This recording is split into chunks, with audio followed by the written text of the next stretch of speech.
If you've ever second-guessed whether you needed to bring your baby to the A&E, just follow your mom instinct. Nothing prepares you for hearing that your baby is critically ill. And in this case, we've had a really life-changing diagnosis for our son who just turned 11 months. Today I'll be sharing in two parts. Part 1 is why we decided to go to the A&E, what happened leading up to that. And then part 2 is how we have been diagnosed with now an autoimmune and chronic condition for our 11-month-old. The reason why we're even bothering to share about this is that I hope that, if you ever come across this story, it would help someone else. And we've never expected that what was seemingly just a small thing has become such a big thing for us. And I hope that if you know of anyone who needs this, you'll be able to share this with them too. This time last week, my 11-month-old, actually he was only 10-month-old at that time, he was having a cold. Actually, both of us were. We're having a cold, a cough, a runny nose, and there was no fever. So you know how babies are falling sick all the time, they get sick very easily, and often we still give breast milk, we still give lots of water, we give lots of rest, and you think they'll get better. After a few days, his cough and cold was still there, and he was drinking very well. In fact, he was drinking a lot of milk. He seemed to be thirsty. There was very good wet diapers in this case. In fact, the diapers were feeling heavier than normal. There was no fever, which is why we didn't go and seek a GP or doctor earlier on. I think the turning point came when he started to feel very lethargic. So even though he would be hungry, he would still have a lot of wet diapers, but he would want to sleep a lot.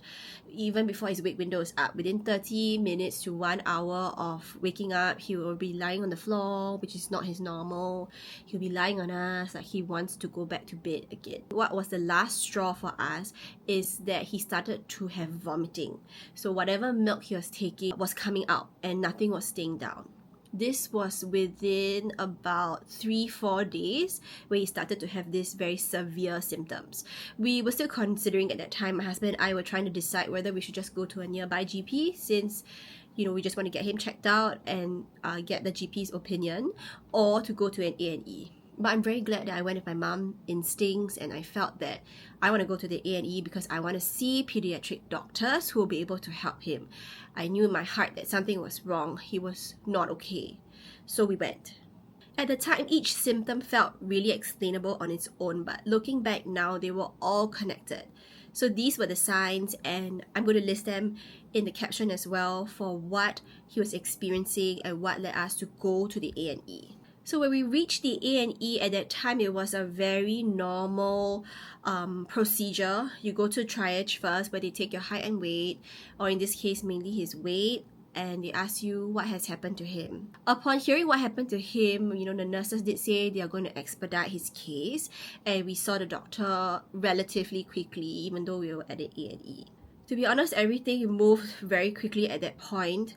I'm not sure why, but they checked his blood sugar level. So this was the first time hearing that, we have to check his blood sugar level to see if he might have, his glucose level might be affected. This was completely new to me. While we were still at the A&E, they took his bloods, they actually pricked his finger, did a glucose test, and realized that his glucose level was very, very high, like over 30s. I think it was 33 or 35 or something like that.